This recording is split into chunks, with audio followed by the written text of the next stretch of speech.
Dahil may medical kayo bukas. Yan guys. Good morning. Bilakas pa ng loob.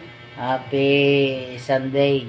Happy Sunday. Masakit ang ngipin. Kahit masakit ang ngipin ko, ay namamaga.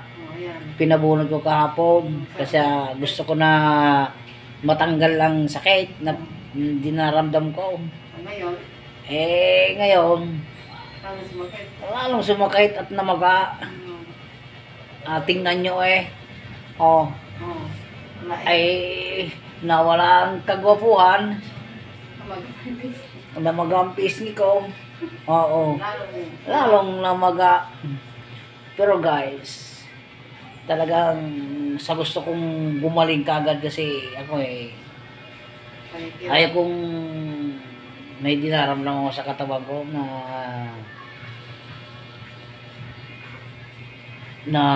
hindi ako makapagtrabaho.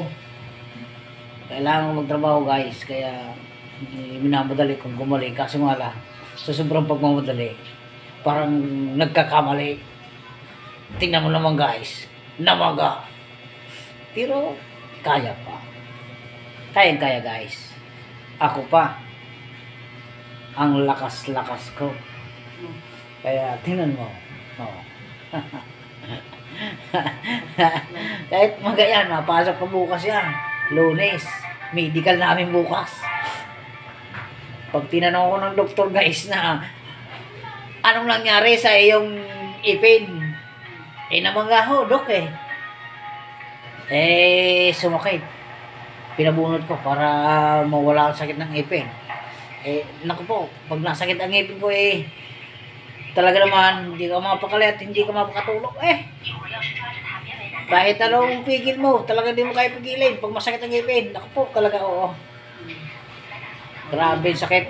Kaya ayun guys, nag-decide ako, kahit nasabing masakit, doble sakit, pinabunot ko na para isahan ang sakit.